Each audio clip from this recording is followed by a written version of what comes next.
Mesdames et messieurs, bonjour à tous et bienvenue à cette conférence de presse consacrée à l'initiative ADN environnementale de l'UNESCO, cette initiative qui représente une avancée majeure pour la conservation marine. Je m'appelle François Vibo, je travaille au service presse de l'UNESCO et j'ai le plaisir de vous présenter ce projet. Alors, merci à tous d'être là aujourd'hui en personne et ceux qui nous rejoignent en ligne, bien sûr. Cet événement sera traduit et interprété en français et en anglais, donc vous pouvez sélectionner la langue qui vous convient. Thanks to all of you for joining us here today who are in the room with us and those joining remotely online as well. This session will be interpreted in French and in English, so normally you should be able to select the language of your convenience. Quelques consignes avant de démarrer. Nous vous invitons donc à garder vos questions pour la session prévue à la fin de cette conférence. Et pour celles et ceux qui nous rejoignent via Zoom, vous pouvez écrire vos questions directement dans la boîte prévue à cet effet, la boîte Q&A. Et nous les transmettrons à notre panel à la fin de la session. Sur vos sièges se trouve un dossier de presse contenant toutes les informations utiles sur cette initiative, le rapport et le communiqué de presse. Merci encore à tous pour votre présence et votre engagement. Je laisse maintenant la parole à Audrey Azoulay, directrice générale de l'UNESCO. Bonjour à tous. Merci de votre présence ici ou en ligne dans cette actualité très chargée. Je voulais être avec vous juste pour dire quelques mots et laisser la parole ensuite à mes collègues qui sont plus experts, mais parce que c'est un programme auquel je tiens beaucoup et qui est, il me semble, extrêmement prometteur aussi pour l'avenir, que je voulais vous présenter. Il est mis en route depuis 3 ans maintenant, pile 3 ans presque, par l'UNESCO, et il s'adresse à la grande question de la biodiversité marine et de la connaissance de la biodiversité marine. Alors, vous savez, l'UNESCO est engagée sur les questions de façon générale d'environnement, de protection de la nature. D'abord parce qu'il y a un certain nombre de zones qui sont des zones protégées par l'UNESCO. Ce sont les réserves de biosphère, un programme qui a une 50aine d'années. Les réserves de biosphère de l'UNESCO, dont 240 sont des réserves insulaires et côtières dans 80 pays. Mais il y a aussi les sites du patrimoine mondial qui sont bien connus. Ce sont des sites naturels pour certains et notamment 50 aires marines aujourd'hui inscrites sur la liste du patrimoine mondial dans 37 pays. Donc ces lieux protégés sont déjà des lieux extraordinaires de protection du vivant et de biodiversité. Mais là, on va un peu plus loin. Protéger, mais aussi connaître.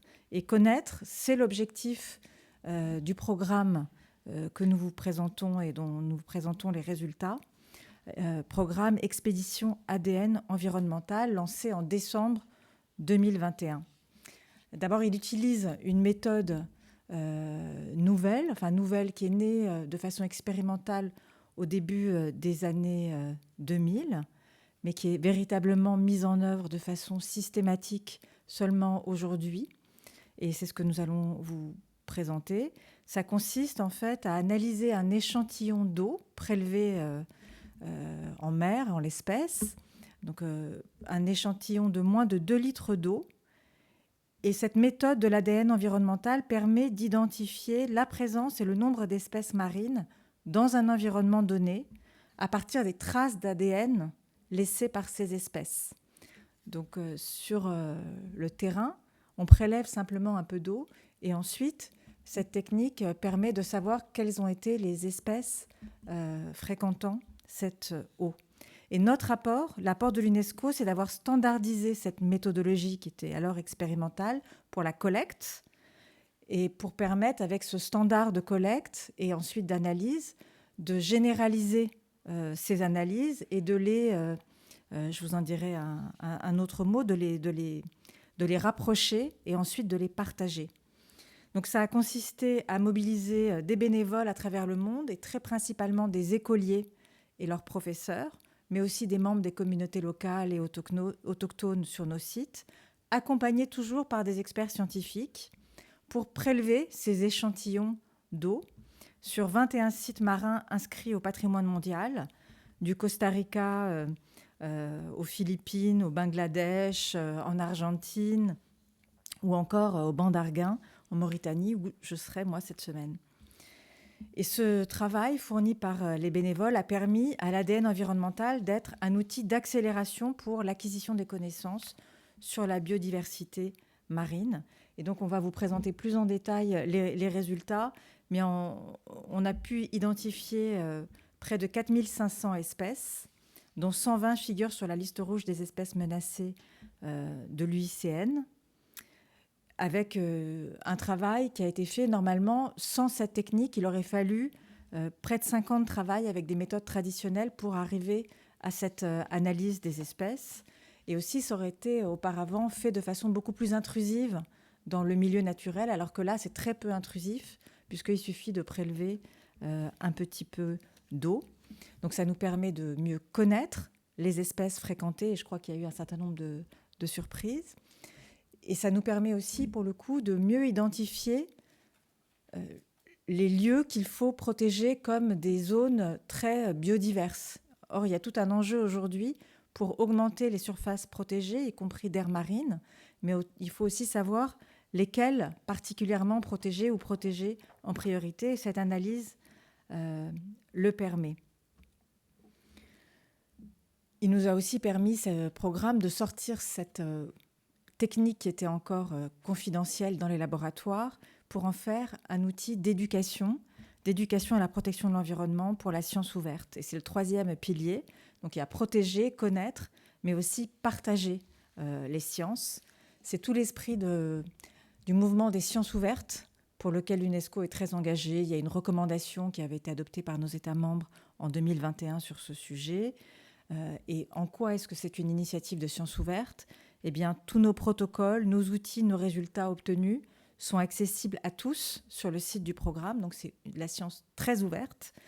Et toutes ces informations viennent nourrir la plateforme qui sera présentée, j'espère aussi ensuite, qui est une plateforme que peut-être certains d'entre vous connaissent, OBIS, qui est la plateforme mondiale de référence sur la biodiversité des océans. C'est une véritable encyclopédie sur les espèces océaniques qui sert à toutes les décisions, toutes les études en matière, enfin c'est l'infrastructure de base, je dirais, pour toutes les décisions des scientifiques et des décideurs politiques.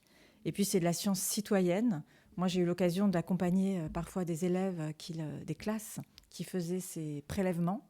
Donc ils sont à la fois éduqués à la nature, à la biodiversité, mais aussi aux méthodes scientifiques, parce qu'il y a des standards de protocoles, de prélèvements, etc. Et puis ils sont très attentifs à suivre l'analyse ensuite des données. Moi, j'avais été en Floride, aux Everglades, et aussi en France, dans le golfe de Porto, accompagner des classes.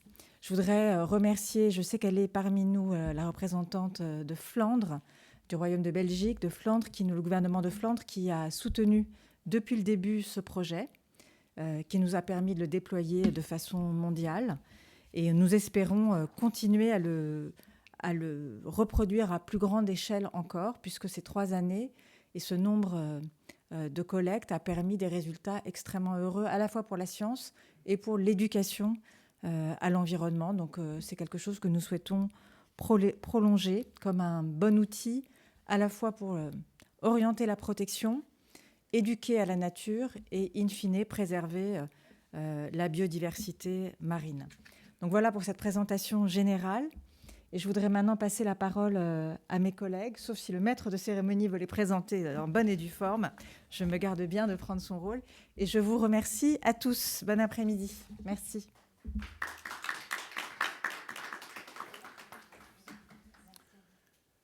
Merci beaucoup pour ces mots et pour votre soutien. Et c'était pour présenter les collègues, mais surtout une petite vidéo d'abord qui vous montrera très concrètement à quoi ressemble ce projet.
Alors, je vais juste présenter les panélistes d'aujourd'hui. Nous allons donc commencer par Dr Fanny Douvert, qui est la coordinatrice du programme marin du patrimoine mondial de l'UNESCO. Ensuite, nous aurons Ward Appletons, qui dirige le système d'information sur la biodiversité océanique de l'UNESCO. Puis Mélodie Naja, qui va nous rejoindre depuis la Floride, qui est au service des parcs nationaux américains. Et elle est la directrice scientifique du parc national et du site du patrimoine mondial des Everglades. Et enfin, nous laisserons la parole à Anne-Laure Léger, qui est la représentante générale de Flandre auprès de l'UNESCO, de l'OCDE et du Conseil de l'Europe. Et rappelons évidemment que le gouvernement de Flandre a été l'un des soutiens de ce projet depuis le début. Je vais laisser la parole donc à Fanny Douvert d'abord. Fanny.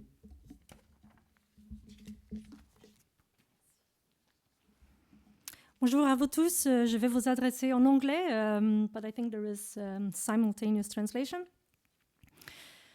So, climate change, I'm sure all of you are very familiar with the climate change disruption that we see today, and especially ocean warming is forcing a lot of the marine species around the world to cooler and to deeper waters. And at UNESCO, we, of course, document part of that, but we also want to increasingly help countries and protected areas around the world and scientists as well to understand the actual local change and what a site can do about that to improve the protection and the resilience of an ocean place. What UNESCO did is actually fairly unique in the world. It's a first of its kind. Environmental DNA is in and by itself a technique that is around for a number of years. But what UNESCO did is to develop that into a more standardized approach, a standardized method that is affordable, that is non-invasive as well. eDNA is a non-invasive type of technology, but also a method that is globally scalable. There's a lot of entities around the world that are doing environmental DNA, but it has never really been done at a global scale where you simultaneously use the same standardized method, whether it's in Bangladesh with limited resources or whether it's in Australia or the US or France where resources are much more abundant. And what the UNESCO method shows and has confirmed at a global scale now for the first time is that we are actually able to reduce the amount of time we're spending at doing research and monitoring in the ocean, to scale that down from being typically 5, maybe sometimes 10 years before we actually have the results through traditional methods, scaling then tuning that down to actually having results in just a few months. So over the past 3 years, UNESCO engaged over 250 mainly school children, somewhere as young as 6 years old in Brazil. It shows you that everybody really can use and apply this method across 21 marine world heritage sites in 19 different countries. And the very interesting result that comes out of this is that we had only about 500 samples that we deployed across all these different sites with a technique that UNESCO fine-tuned with the help of an international scientific advisory board, fine-tuned that technique so it could actually be detecting the right kind of species that we wanted to find, which were fish species. And so we found out of only about 500 samples, and each sample is about 1.5 liters water, we detected in this pilot phase nearly 4,500 species, which is quite amazing if you look at the actual cost of this technique and also the time that it takes to actually get to that kind of results. And to give you a comparison, this amount of species is about 10 to 20%, equivalent of about 10 to 20% of the local fauna that you're finding about these locations in the current global marine biodiversity databases. So why UNESCO? One can ask the question. UNESCO was actually very uniquely positioned to undertake this mission that is now at the service also, or a result that a lot of scientists around the world can use. And the reason for that is that UNESCO is the United Nations Organization for Ocean Science through its Intergovernmental Oceanographic Commission, and is also leading the United Nations Decade for Ocean Science. But simultaneously, UNESCO is responsible for the state of conservation of all its sites on the UNESCO World Heritage List. And the World Heritage List actually has 51 marine locations on the World Heritage List today across 37 different countries. So UNESCO was actually uniquely positioned to bring together that kind of expertise and to also use its traditional capability of engaging local communities, indigenous communities, and youth to engage them and actually make an effort that would never be able to be done in this short amount of time to sample so many places around the world. We went to places like Socotra Archipelago in Yemen, for example, where it's very hard to ship your material. We went to places like Sudan, which are remote, where we had to really train the local scientists and experts. But we did this also in a way that we didn't fly all over the world. We did this in an effort that was environmentally sustainable and doing this all through education and training online. And perhaps the last word, what does this all mean? And what can we do with this kind of results? You're certainly all familiar with the international global targets that the world has set, the Kunming-Montreal Global Biodiversity Framework, which has now a commitment from nations around the world to protect 30% of the ocean by 2030. Now, with an ocean that is so rapidly warming and climate change that is so much disrupting the marine biodiversity in the ocean, this is actually a vital kind of technique and a vital outcome for us to now allow the world to detect the hotspots of marine biodiversity rapidly. Because as I said in the beginning, we see already today quite well that species are fast moving to colder waters or deeper waters. Now what's next? How are we rolling out this program further? There are today about just over 8% of the ocean that is protected. So there's about 20% that's still, over 20% that still is awaiting some form of protection by 2030.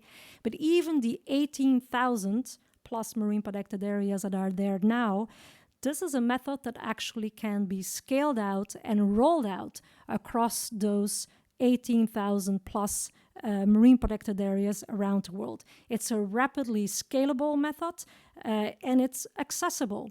It is accessible to even the most resource limited and the most remote location. And it allows managers and scientists in all of these different places to get a fast grasp now of what's actually happening locally and what actions, management actions, those local management teams can and will need to take in order to make sure that these areas are being protected. Because if we aren't protecting the right 30%, because marine species have moved elsewhere, then we're not going to get to the 30% by 2030. We're going to miss the boat, pun intended, of course. Thank you so much, and I give my word to my next colleague. Thank you.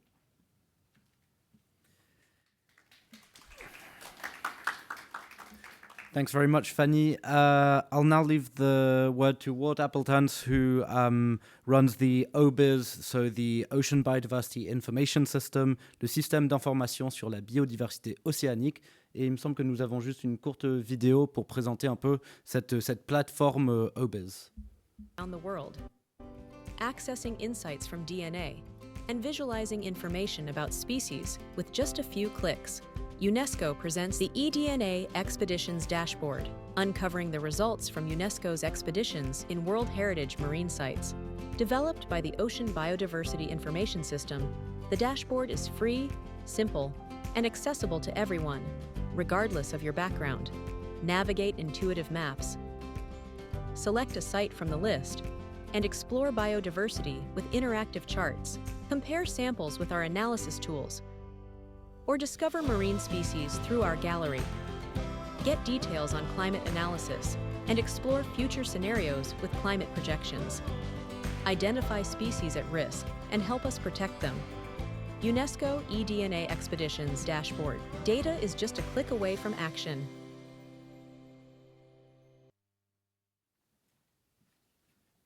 Thank you. Before I start, I want to thank a few people. So I want to thank my team, Sarah and Peter, who did an amazing job in the science and the technical part, also made this dashboard. And I also want to thank Flanders government, who has made this project happen. I know there was some critique in the beginning, like, are you really going to do it in so many sites in the world? We did it. We did it in so many sites in the world. I think it's an amazing project in such a short time frame. Next slide. So the dashboard is really the place where we show all the information going back to the sites and to the local people. I think this is a difference from a lot of the research being done today. It's this parachute science where rich countries go collect data in a developing country, go back home, do the analysis, publish it in a non-access journal and a paper, but the local people are not involved. They don't know what the results are. I think this is really changing the way and how science should be done. Open science is for UNESCO really important. So more than 4,406 species, to be exact, we discovered. About half of them were fish, 28 marine mammals, 86 sharks and rays, 3 turtles, and 120 threatened species on the IUCN Red List. I think that's an amazing result. I was hoping we would get a few sharks or a few threatened species, but 16 are critically endangered species, 29 are endangered, and 75 are vulnerable species. Next slide. Ningolo Coast had the most sharks and the most threatened species. 26 sharks and rays and 24 threatened species. Just to give you an example, next slide. One of the critiques that we always hear is like, yeah, eDNA, it's fine, but the reference libraries are not complete, so you can't really use it. Well, this is an example in Ningolo Coast where about half of all the sequences that we found we could resolve to a species name. So it is a technique, and this technique will continuously improve in the future with more barcodes in reference libraries. Next slide. The dashboard has an example of the species. The species that we found, we added images. I think this is so important to communicate the message to the public, to the children, to illustrate what it actually. I mean, we found more than 400 fish species in New Caledonia. What does that mean, 400 fish species in just a few liters of water? I think if you show it by images, you speak to the imagination of what it actually, how that biodiverse their protected areas are in their backyard. Next slide. Fanny already mentioned so we can do a lot of things to protect species, but there is this daunting risk, danger coming to us, that's global warming. So in the dashboard, you can also see the projections of which species will be at terminal risk in the different climate scenarios. SSP3 is the most likely climate scenario, but at some sites, and I'm giving here the example of Scandola, Gulf of Porto and Corsica, the Mediterranean is already warming up very fast. This is not a secret. It's all over in the news. It was never so hot this summer. So we already see that the temperature is 1.5 degrees more than it was 30 years ago. But the projections are it will even increase further with plus 3 degrees. And then we can see that actually more than 50% of all the species in the Mediterranean, for those it will be too hot. And we have to see what the consequences are. But it's important that we start detecting these changes now to see that we can mitigate as soon as possible and take measures. Next slide. I want to end, I want to give a positive story, and my favorite species, the rock star of the expeditions, I think, is the panda dolphin. It's an endemic. This is an endemic species in South America, but there is a population also in Kerguelen in the French Austral Lands and Seas in the Southern Ocean. And in 2007, they found that this is actually a subspecies of the species, and it only occurs in that area. And I think that shows the importance of these UNESCO sites of marine protected areas. They really protect the whole population of a species. If we lose a species in that area, the species is lost for in the rest of the planet as well. And to be honest, we don't want to lose this beautiful species, isn't it?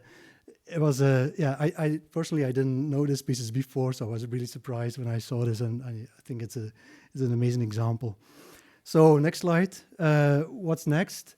I really hope that with this project now we can build this global network of monitoring stations. We have weather stations that continuously measure temperature. We don't have something for the ocean, for biodiversity. If we can scale up, Madame Azoulay mentioned the 240 biosphere reserves, that would be times 10. But there are 80,000 marine protected areas. I hope we can engage thousands of research teams to start using the technique. OBIS with UNESCO, we have the platform, the data platform, we have the tools to analyze the data. We just need resources to buy more sampling kits, ship the sampling kits to the sites, and the sequencing cost, of course, that's also a big cost. But it is there. The cost is also getting lower and lower. I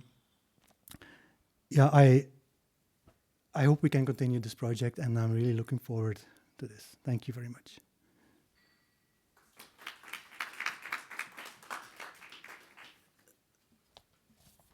I think I speak for everyone in saying thank you for introducing us to the panda dolphin.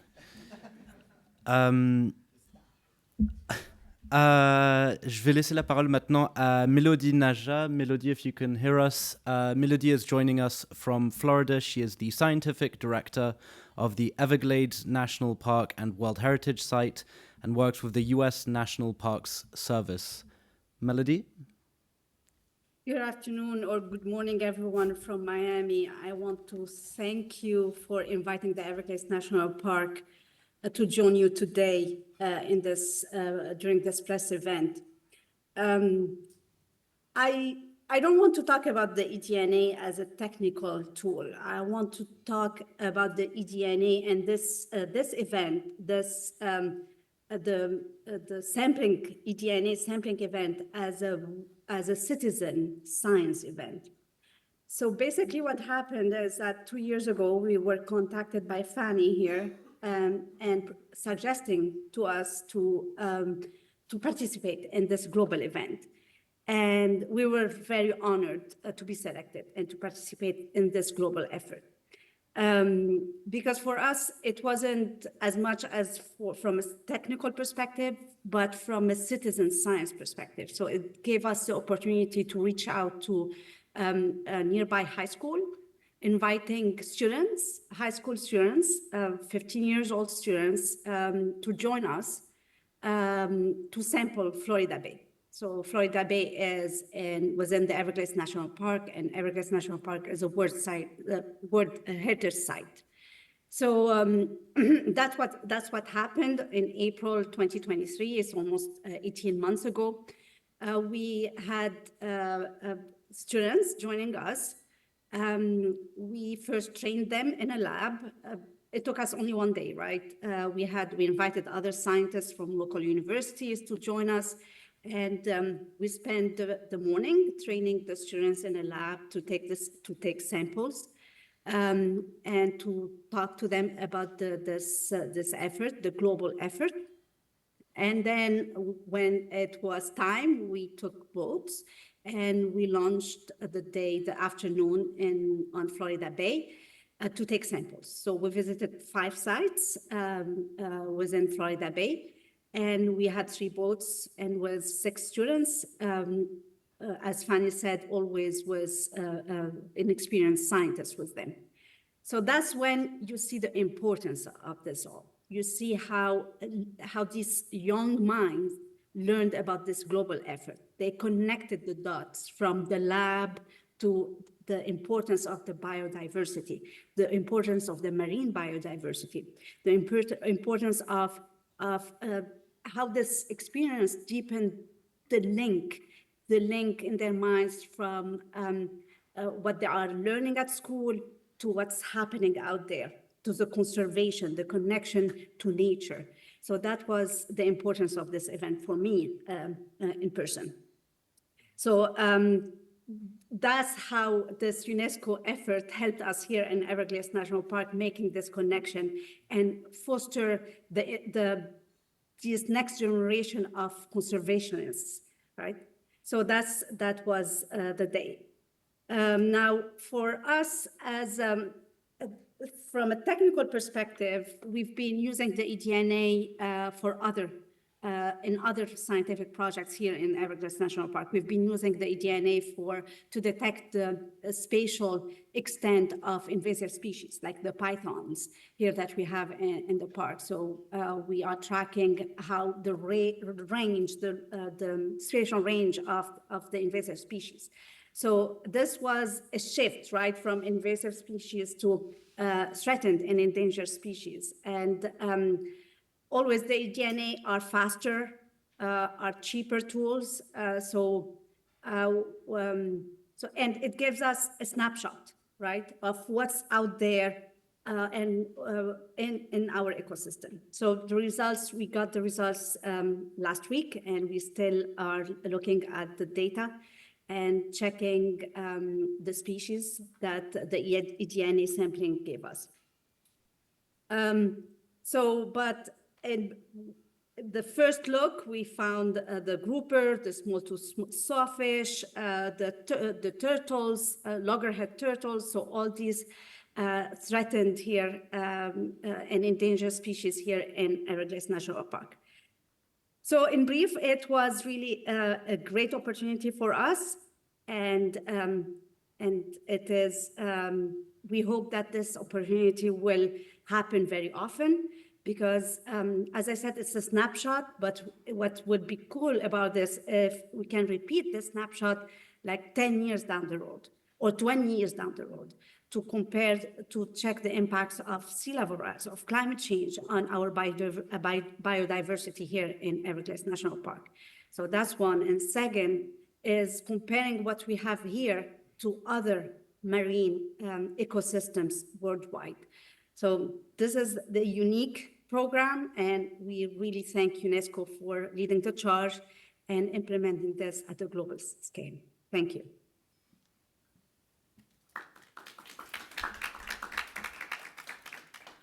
Thanks so much for joining us, Melody. Je vais laisser le mot de la fin à Anne-Laure Léger, représentante générale de Flandre auprès de l'UNESCO, de l'OCDE et du Conseil de l'Europe. Et je rappelle donc que les Flandres ont soutenu ce projet depuis le début et l'ont rendu possible.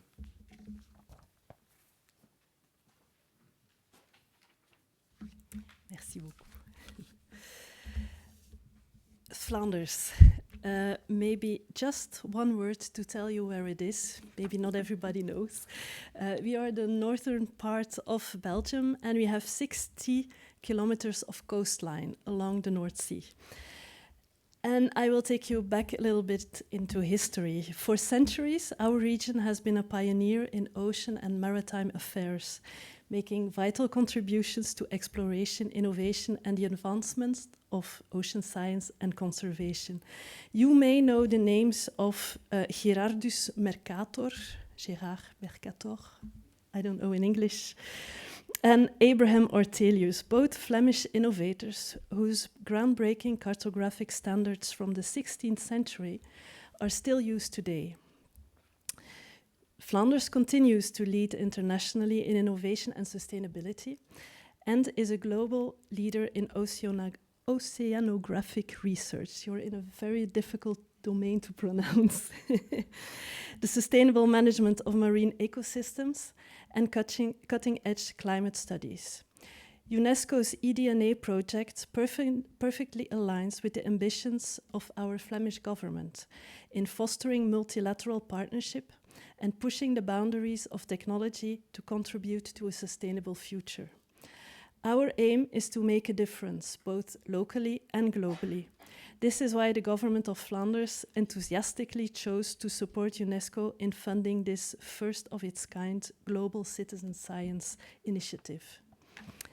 So how did we support this initiative? Well, over the past 25 years, Flanders has supported UNESCO financially through 2 trust funds, one dedicated to science and the other to the protection of heritage and culture. And we combined funding from both of these trust funds for this groundbreaking project, which bridges ocean, science and cultural heritage. This enabled the implementation of a truly global initiative that engaged young people across 5 continents in eDNA studies, fostering collaboration among local citizens and experts worldwide. Through open science, the tools which were developed are now accessible and replicable for all.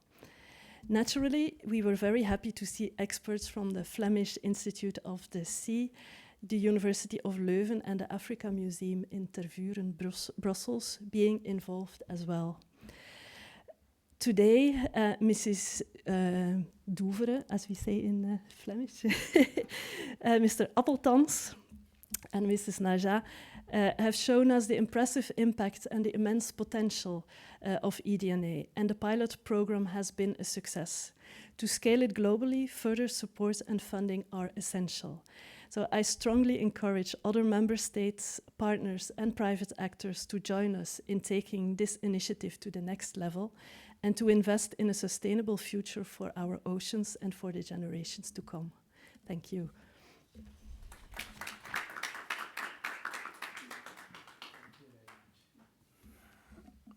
Merci beaucoup Anne-Laure. Nous allons donc passer au Q&A.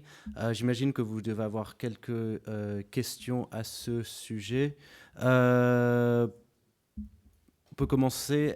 Il me semble, est-ce qu'on a un micro? Ah bah parfait. Bon, je vous en prie, allez-y.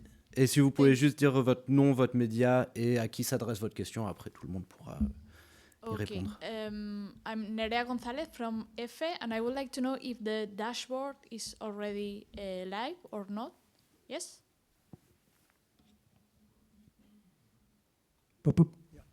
Yeah, the dashboard is live. It's dashboard.ednaexpeditions.org. So dashboard.ednaexpeditions.org. Thank you. Thank you. So the publication has also a flash code, and when you go on the flash code with your phone, you go to the dashboard. And just a reminder for those joining us online, feel free to write your questions into the Q&A and we'll put them directly to our specialists. Si vous nous rejoignez en ligne, n'hésitez pas à écrire vos questions dans le Q&A et on les posera à notre panel de spécialistes. Je vous en prie. Sandy Dauphin, je suis journaliste à France Inter.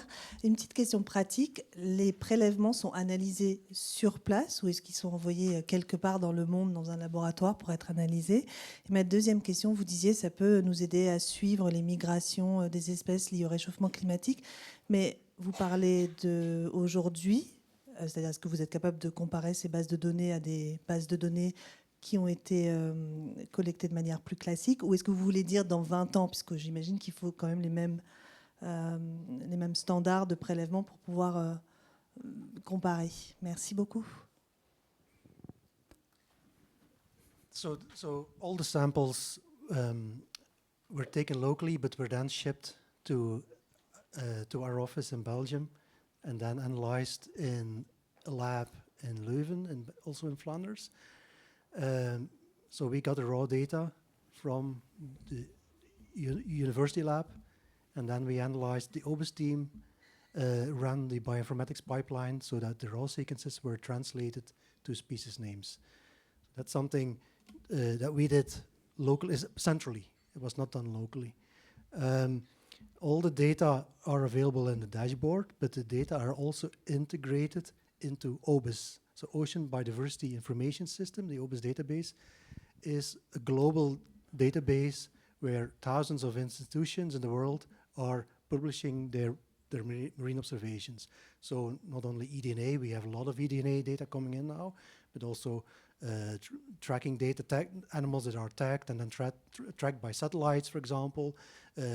Lots of data, lots of species are now observed through images and videos. So these are the new techniques: eDNA, tracking, imaging. But the more traditional methods, just casting a net, a plankton net, and then looking into the specimens by a microscope, that's still done today. And so all these data, all the historical data are also in our database. So we have 130 million observations in our database at the moment. About 1 million new records are added and published in our database per month. So it's and then it's really important that, so the OBIS database gives you an historical baseline, but we still need to keep building that baseline. We still need to keep adding new observations in our database.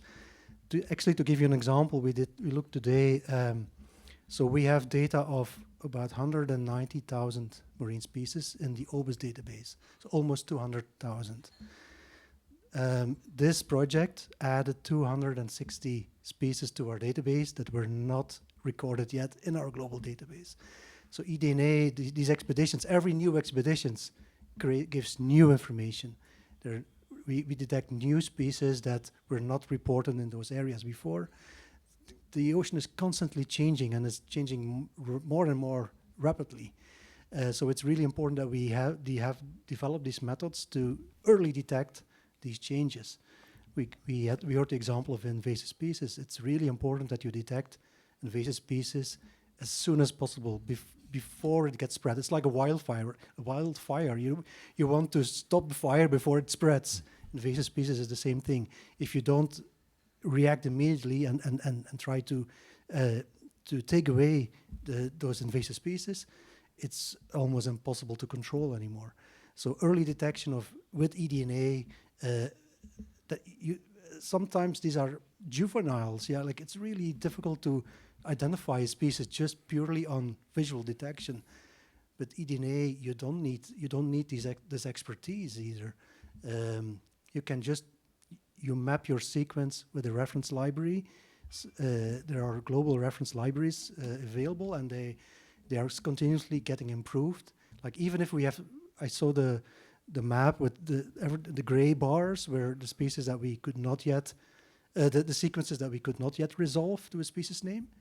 But we will redo the analysis, I don't know on a monthly basis, but regularly per year.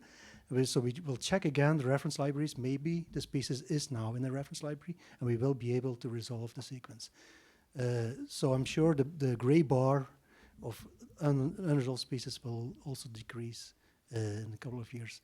So this collecting eDNA is also taking a timestamp, a time capsule. I call this a time capsule. You have your sequences, and you can still try to identify and give the sequence a name in the later years. I just want to make a small addition, because there's a very important question that you raised. Were all the samples sent to a central lab? So we did do that in this initiative, in this first pilot, because we also wanted to have, of course, quality control and see actually what came out of it to test the pilot phase. But in next steps into the future, it might actually be possible to not have these samples needing to be shipped to a central lab. It is actually becoming possible, and techniques are becoming possible, that you actually could develop that kind of technology across the world in different countries. And I would like to give the word perhaps to Sarah Simomin, because she's the lead author of the publication. She's also the eDNA specialist in the project, and so she could probably elaborate a bit further on this. Yeah, sorry for my voice. I'm a little bit in a flu right now, but so Yeah, eDNA is a fantastic method because it's really something that you don't disturb the environment in any way. So by taking an eDNA sample, you can take as many as you like, in as many places as you like, as many times as you like, and it's not going to have any adverse effect on the environment. So I think that's the main promise of this method, is that we can really increase our knowledge of the environment to a level that we don't have at the moment. At the moment, marine biodiversity, we know a lot, but there's also a lot that is unknown. There's this saying that we know more about the moon than what we do about the oceans or about the ocean floor. And now we are starting to have these methods that can tell us a lot more about what's going on. So I think that's the promise that we have now with this method. Thanks a lot, Sarah. On a une question en ligne, question from Stella Paul from the Interpress service.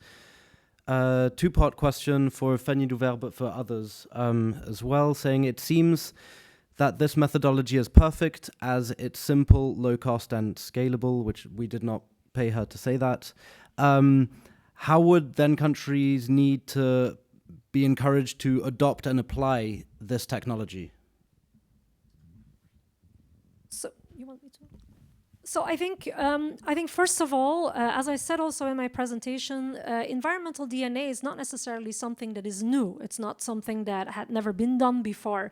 What the critical problem has been until now is that there wasn't an actual standardized way to do it. And the big problem is that there's a tremendous amount of data around the world, but a lot of that data is just kept locally. It's not necessarily brought into the OBIS database, and especially through that kind of thinking as we have at UNESCO, especially with my colleagues at the Intergovernmental Oceanographic Commission, we're looking at how we can bring that data together and how we can actually make sure that that data is going to be used for decision making. So how can countries take that forward? It's actually by stimulating some of the things that this project is taking forward.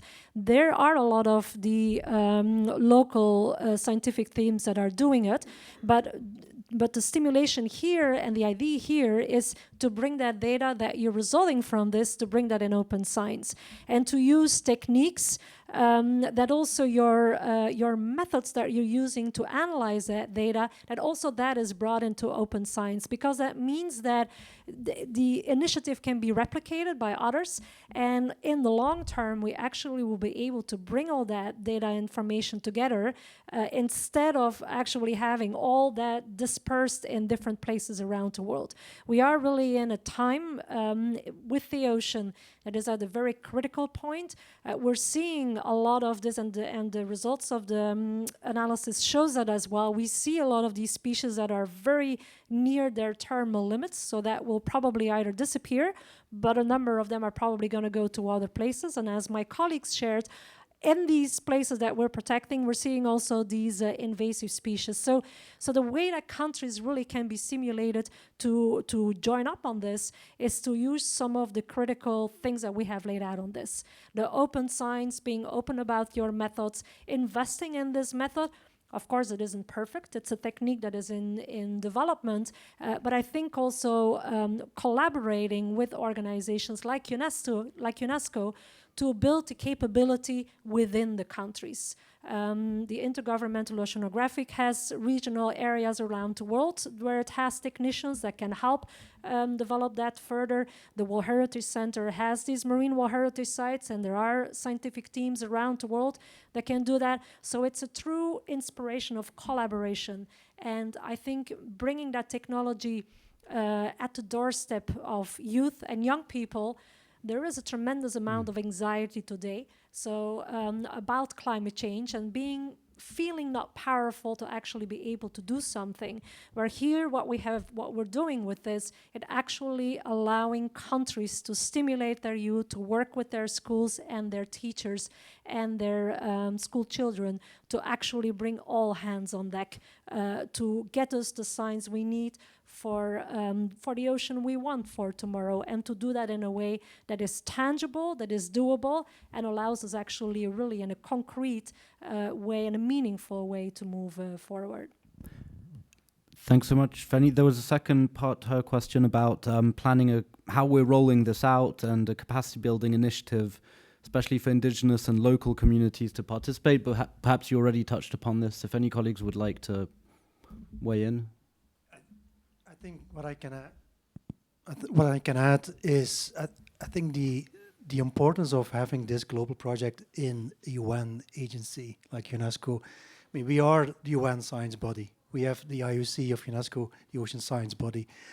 I don't think at such a large scale implementing something where all countries work together, agree on using the same protocol, agree on sharing the information openly, this is typically an example that we should take on in the UN agency as UNESCO.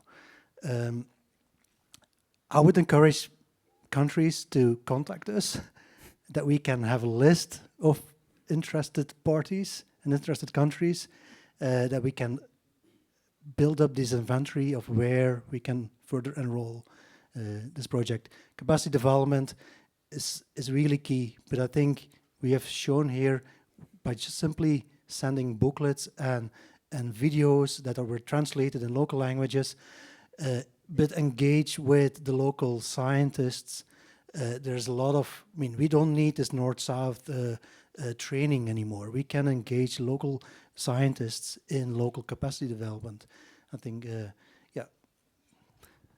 Thanks, Ward. Est-ce qu'il y a d'autres questions dans la salle? Sinon, on en a en ligne.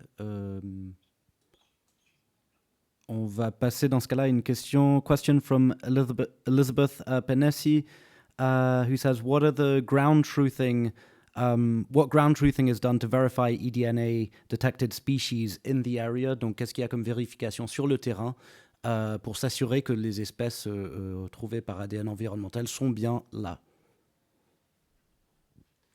Okay, so our main method for ground truthing is a comparison with the data we have in our own database, the OBIS database that we manage. And in addition to that, we also engage with local scientists to track down data sets that were not yet mobilized, that were in reports and publications, sometimes online, sometimes in a dusty library. And we worked with them to mobilize all that data, get into our database, and that allowed us to really compare the species lists that came out of the eDNA sampling with the baseline knowledge that was available from traditional methods. Thanks a lot. We have two questions. I'll lump them into one. From Holger Krocke from VDI Nachrichten, who is asking, can you talk about low cost? What does that mean exactly? Do you have a number? Do you have a price? And what was the cost to date for these 500 samples? And perhaps how does that divide out between the technical cost to involve school children, different elements? So to give you a figure, the sampling kit was about 25 euros each for one. I think that's not so expensive. Sequencing costs are going down and down on every month. I think at the moment it's around 200 euros to analyze to sequence one sample. So if you consider we had about 500 samples, so it was close to 100,000 for the sampling kits and the sequencing. Of course, we also needed to be paid, so there's also a bit of coordination and admin. But I think it gives you an idea, and now we used five primers. Maybe we can further improve the method a little bit and see. So then the cost can be even be more targeted. If you want to target only on fish, for example, you don't need all the primers. But that gives you an idea. It's not cheap, but it's not really expensive if you compare it with other methods. If you have a research vessel, a research vessel can cost 100,000 a day if you want to operate it. So, yeah. Thanks so much. We've got a follow-up about the ground truthing, how well it correlated with eDNA. I know you mentioned earlier that we detected about 10 to 20% of known species. Maybe a word on that?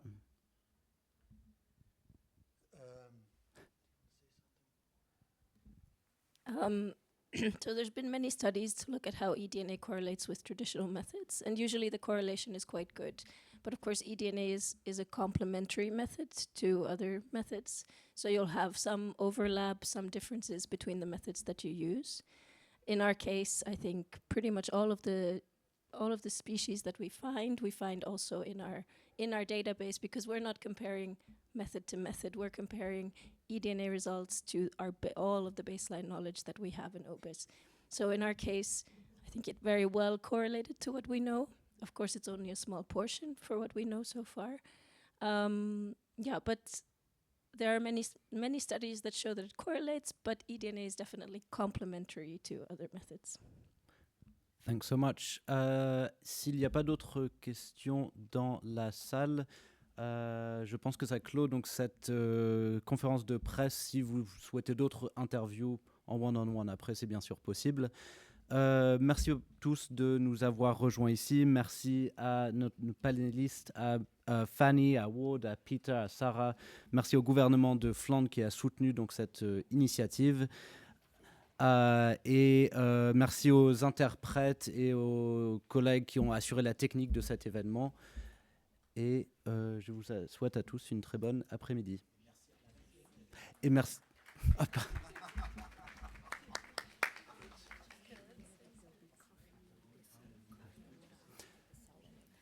Et il y a une pause café juste à l'extérieur pour ceux qui le souhaitent.